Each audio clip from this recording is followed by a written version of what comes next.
All right.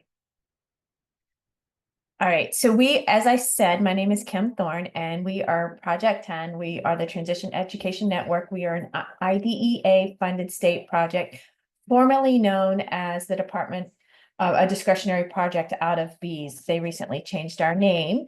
I noticed that there's a lot of elementary folks on here, but transition does start at age 11, turning 12. So we've been around since 2008. We are funded by the Department of Education, Bureau of Exceptional Education and Student Services, and we serve as a collaborative partner with other state agencies, families, discretionary projects, and nonprofit organizations that provide secondary transition services for students with disabilities.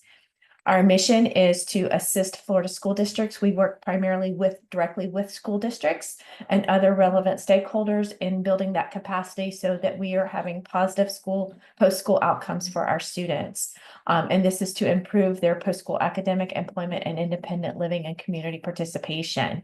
We provide a lot of professional development, technical assistance, and resources to middle and high and even elementary folks as well, since a lot of our students are 11, turning 12 in 5th grade, unfortunately.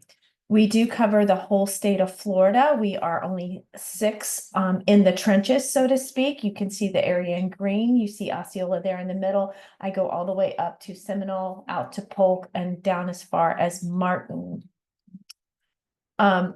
We are tasked with 4 indicators, all dealing with students with disabilities, making sure we're meeting state graduation rate for students with disabilities, the dropout rate for students with disabilities, the IEP compliance, that's indicator 13, and positive post-school outcomes for our students. And with that said, I'm going to skip a couple of these slides because I want to make sure that you guys know exactly what we do. We do provide technical assistance through the interagency councils as well. We also have some collaborations with Project Search, Fiddlers, FND, SEDNet, CARD, and the Resource Materials and Technology Center for the Deaf and Hard of Hearing and the Visually Impaired. It's not listed on here.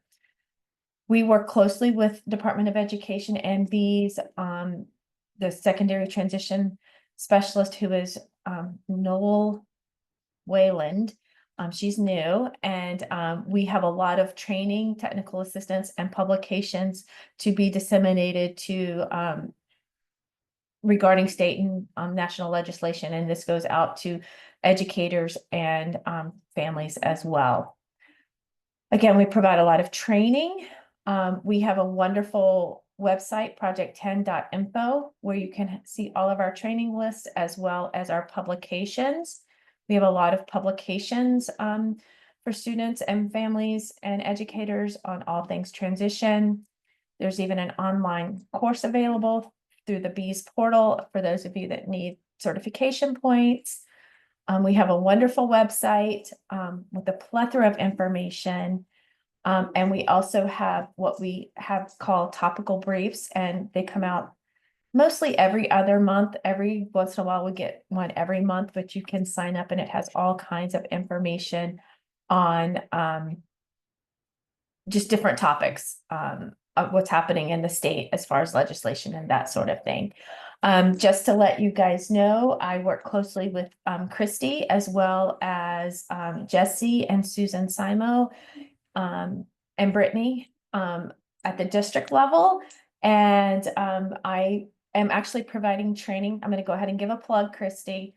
There's a training called Standing Up for Me Plus. It's self-determination and self-advocacy curriculum. I will be in Osceola County on Tuesday, providing a morning and afternoon session of that. And one training that we provide every other month in Osceola is Writing Effective Transition IEP training. And that's kind of what's been the hit of the state. It seems like that's what we do the most of, because it's not just about compliance, it's also about quality, talking about what needs to be in an IEP at age 11, turning 12, all the way up through the deferment years. And our next Writing Effective Transition IEP training will be on January 28th. And as far as I know, there is still an AM and a PM session. And then again, we'll be doing it March 10th with an AM and PM session.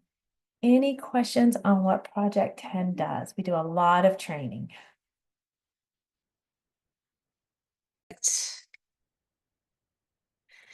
Okay, so again, my name is Marisa Salazar. I'm with UCF CARD, which is the Center for Autism and Related Disabilities. There's quite a bit of content in this presentation, so I'm going to kind of fly through some things for sake of time and may skip over some. This is just our mission to provide, let's see, I want to make sure my screen isn't blocking, provide supports and assistance to maximize the potential of people with autism and related disabilities. We're a completely free resource for families and professionals throughout the entire state of Florida. We are funded by the Department of Education. Some of our, sorry, that I see that my video panel is kind of blocking your view. There we go. Some of our unique assets is that we provide supports across the entire lifespan. So not just school age, but beyond school age as well. So we can definitely be a big support in that transition time, because we may have been with some of these families from the time that they first received a diagnosis. I've got lots of families actually that I met when they were 3, 2, and now are graduating and beyond. That's how long I've been with CARD. Again, our services are completely free. We provide primarily consultative support for families. We help connect families with resources in the community. We provide technical assistance as well. Let's see, again, we're throughout the entire state of Florida. Osceola County is supported by UCF. There are some families that might be right on that border and go to school in Polk, and so then we refer them over to USF CARD, but they can access this. Oops, sorry, that slipped over. Just a little bit of history, but we came into existence because of advocacy of parents. And we continue to depend on the advocacy of families to be able to provide services. Those that can qualify for services, individuals who are diagnosed with autism, or have autistic-like features, have dual sensory impairment, so deaf and blind, or are deaf or blind and have an additional developmental disability, may qualify to register with us. We also have families who maybe haven't received the diagnosis but are needing support in getting access to some of those diagnostic evaluations. We provide, again, free individual family assistance. We provide professional education. We actually have an annual CARD conference coming up in January. We provide technical assistance in the school, so may come in and help a new classroom get set up, or develop some visual supports for a schedule or something like that. And then we work to provide public awareness as well. Just going to kind of keep flying through here for sake of time. Again, classroom consultation, families can request support. We also provide assistance in the IEP process as well. So we can come and attend the IEP. I know a lot of the RCSs that are here, I heard some familiar names and saw some familiar faces. So many of you probably have seen me in IEP meetings with families. Our role there is not to serve as an advocate, but to collaborate with the team and provide ideas and share resources for best practices. And we provide professional training, so you may see us on some of those professional development days as well. Public awareness. Again, I'm just kind of flying through for sake of time. Some of the things CARD does not do, so we're not direct service providers, so we're not going into the home and do an ABA with a family, but we may help connect families with those resources. We don't provide legal or educational advocacy or direct medical advice or diagnostic evaluations. We help connect families with those specialists and providers. We don't do any financial assistance, but all of our services are completely free, and we work to ensure that we're not duplicating services of other state agencies. So this is our website here if you're looking for more information or wanting to share information with families. And then I did want to end with sharing, we have a family and professionals are welcome to join as well, but we have a holiday festival happening this weekend. Let me make sure I'm not blocking hopefully everybody can see. Oh, I think I moved that to a worse spot. But you can scan if you'd like more information on it, but it's happening this Saturday. It's a big resource fair, but with lots of fun activities um, for everybody to participate as well. Oh, sorry, I'm blocking this again. Let's see. Exit. Do not have, my name is Lisa Fusco. I work with Progressive Ability Support Services, but we go by PASS, so you'll probably see both out there floating around. We are a vendor of vocational rehabilitation, providing employment services for people age 14 and up. So we begin at age 14, and then we're able to assist people in that transition out of school and for the remainder of their lives, if they would like. That we provide a full range of employment services, including supported employment, customized employment, discovery services. We do vocational evaluations, and in those vocational evaluations, we cover comprehensive, situational, and academic testing. We also provide on-the-job training services, and we have now added reentry services to our repertoire. So assisting people who are coming out of incarceration. When it comes to transition services or youth services, there's a lot of opportunity there as well. We offer career camps during summer breaks and over regular holiday breaks, and depending on the situation, we are able to do them, after school or on weekends, wherever, whatever makes sense, we can customize it. We offer work-based learning experiences, self-advocacy training, self-determination, pre-placement training, all of the above. So we also offer professional development and collaboration with the community. So we're able to go to employers and discuss, hiring people with disabilities, working with people with disabilities, as well as collaborating with other community-based organizations to help individuals to prepare for, find, and maintain employment. What makes PASS, I think, sets us apart is everything is completely individualized to that person. We want to help people find their job, not a job. We, hear over and over that people have been told they can't, or they won't, or they'll never. And we 100% believe that every person who wants to work can work in a competitive environment, and we can help them to do that. And that, again, is in the field that they would like, and not just kind of looking up whatever's open and sticking people in jobs. That's not a fulfilling life. I wouldn't want that for me or someone I love. So of course, we're not going to do that with people that we work with. I think I just blasted right through that. Does anyone have any questions? I know that was a huge info dump about all of the services we offer. Again, we do offer in-person and virtual services. We cover the majority of Florida. We have in-person services in like the more major metropolitan areas, and some of the more rural areas. And then we're able to offer virtual services in rural areas as well.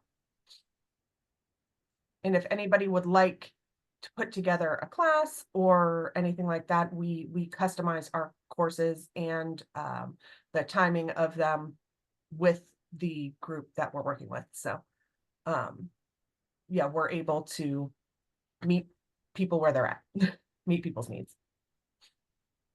Nonprofit based here. So we're a nonprofit abilities workshop based here in Central Florida. Some of you are most familiar with one of our programs. One of the things that we do is the publication, the Bright Beats publication. So if any of you need these, they're obviously free to distribute. So if you have some that you need to give out to some students, or you don't have enough coming into you, let us know and we'll get them to you. But this is the printed resource directory guide, talking about community resources, therapy options, medical, educational, anything that has to do with something a family might want to thumb through to see what's available around them.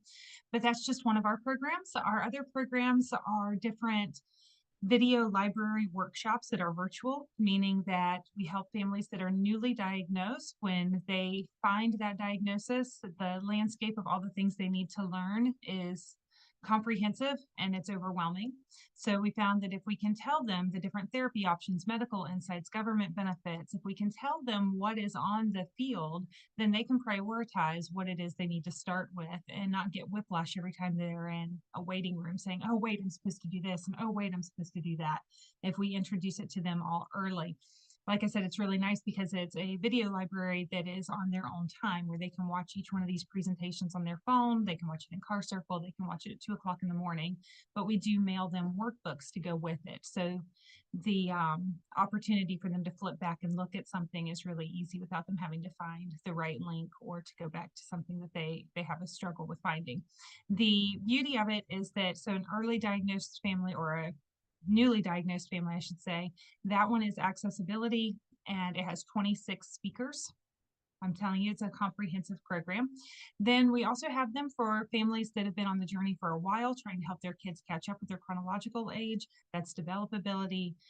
Talks about more of the obscure knowledge that could help them get out of whatever plateau they found themselves at. And then the one that you might be most interested in is the one for Dreamable, which is our transition program to adulthood. Just because we've conquered all of the things that we needed to know early on doesn't mean that we're ready for all of the mountains before us when our kids are becoming adults. Knowing about guardianship, financial planning, where are you going to live, how are you going to get around, understanding vocational rehabilitation so that they can take advantage of some of the services mentioned earlier. It's all relevant and important. And that we usually ask people to start looking at between the ages of 14 and 22. So if you're doing any of those high school meetings, this is an ideal program to suggest.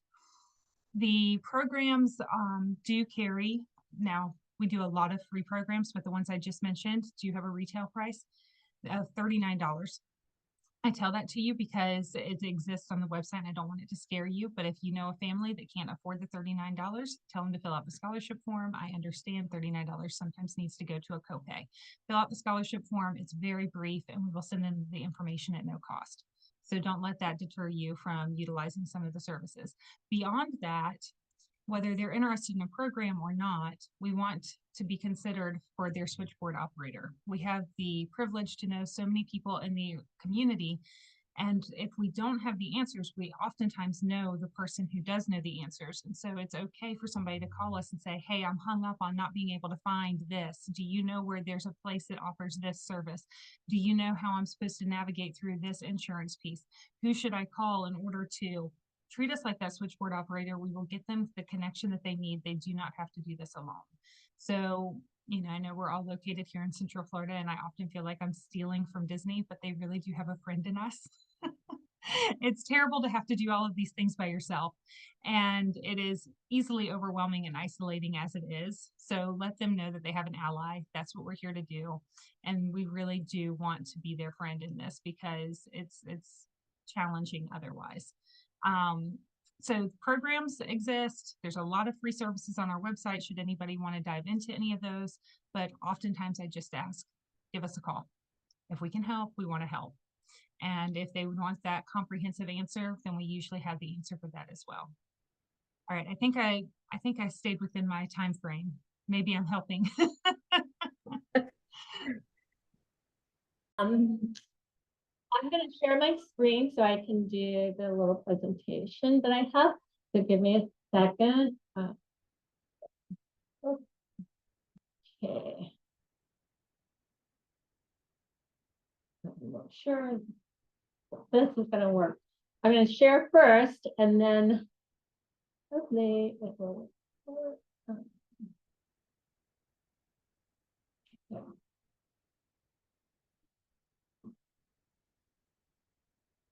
Hold on, I've just got to find the PowerPoint again. I think I'm going to have problems like the other person did, but hopefully it won't take that long. From the Florida Center. I am from the Florida Center for Students with Unique Abilities, and we were established in 2016. as well as the Florida Post-Secondary Comprehensive Transition Programs. And I do want to say that we call these FPCTPs because of the link in the name. Where are we going? And next, what is not showing, is it? It's not changing for me, is it? Why? Okay, I'm gonna stop sharing and do this again because it's just not working for me. And I'm gonna talk through it. Is that okay? Okay, good. The Florida Center for Students with Unique Abilities was established in 2016 to support the development and approval of Florida Post-Secondary Comprehensive Transition Program. We provide also the initial and continuing grants to universities, state colleges, and technical centers to disseminate information to students and their families on the programs and services that support the state, and we administer the scholarships for the students. This is a booger, excuse me. Okay. The purpose of Florida Post-Secondary Comprehensive Transition Programs are to increase the independent living and inclusive and experiential post-secondary education and employment services for students with intellectual disabilities. They are established in state universities, state colleges, career technical colleges, and independent colleges and universities, such as Southeastern University. Students that are eligible are students with intellectual disabilities. They must provide their documentation of an intellectual disability based on the federal law of what is defined as an intellectual disability. And the students must physically attend the institution. It's not an online type of class that they can attend, and the program must be approved that they are attending. The FPCTPs, when they go through the process of their application, they establish meaningful credentials, they have to have employment outcomes, and they have to have satisfactory academic progress, as well as to apply for the federal comprehensive transition and post-secondary program application. Right now, and we're growing, we have 33 programs in the state of Florida. This information can be found on our website. We have 17 programs at technical colleges. Out of the 11 universities, we have 7 universities that have approved programs and 9 state colleges all throughout the state. Our funding, we provide $500,000 maximum each year for programs, institutions to establish and continue their program. The other thing that we do is we provide scholarship funds for students with intellectual disabilities to attend approved post-secondary transition programs. And the scholarship can range from $7,000 to $15,000 a year, depending on the program. For instance, at a technical college, it may not be that much, but at a private university such as SCU, where the students are living in a dorm, the fees may be a little bit higher. On our website, we have information that can help you. We have find an FPCTP, and this document will give you a brief description of what FPCTPs are, and that's for schools to give out at IEP meetings. We also have a new toolkit called the Family to Family Toolkit. This provides information for families and students to help them go through the whole process of deciding if college is for them and what type of college is for them. We have on our website a module for teachers and professionals called College Matters Florida Learning Modules, and you can access those to learn how to present this information to a family. And that's about it for us. I apologize for the mess up on the screen. Good morning. Like I said earlier, my name is Soren Richardson, and I am the program director at PEN, which is a project under F&D. I am going straight to this slide. So we are a nonprofit organization, 501c3, and we are funded under the U.S. Department of Education and the U.S. Department of Health, and specifically under OSAP, and we are written within IDEA. Every state in the US has an organization like ours, a Parent Training Information Center, and we support families. I'll go in that in a little bit. Just a brief background. We are family driven. We were founded by a group of parents that have children with disabilities that came together in 1985, and for almost 40 years later, we are doing the same work on a much larger scale. One of the unique things about FND is that most of our board of directors, our management leadership staff, and our field staff, we are all parents of a child with a disability. So we offer that lived experience to families. And we support families with children with disabilities or that are at risk from birth to age 26. Things that we do not do. So we are not attorneys, doctors, mental health professionals. Even though we do talk about IDEA a lot, we are not attorneys. We don't practice law. We do provide information, resources, and support to families that have children with an IEP, a 504. We support them navigate the special education here in Florida, from requesting evaluation timelines, understanding the IEP. And we also, parents, when they call us, usually they are not happy. So we support them in the dispute resolution process. And we do believe in dispute resolution at the lowest level possible. So we always look at both sides from being a parent, so we understand the emotions, but also on the professional, the school district side. And we try to come to a resolution that does not need, and we hope that doesn't need to be escalated. All the resources that we provide are vetted, and they come from vetted resources. And support, we give one-on-one support to families, but also to professionals. So we collaborate regularly with Project 10 with Kim, with early intervention, with APD, with Bees, but also with the school districts. For instance, with Osceola, we have the monthly webinars for parents. We have a lunch and learn, and we also have afternoon insights. How do we support students with transition? So we explain to parents, and we explain their rights and where the information comes from, how to understand the transition process, and help them get a good TIEP in place. This is our mission statement, which is we want complete integration and equality of persons with disabilities in a society without barriers. And that's what we all want for our children, whether they have a disability or not.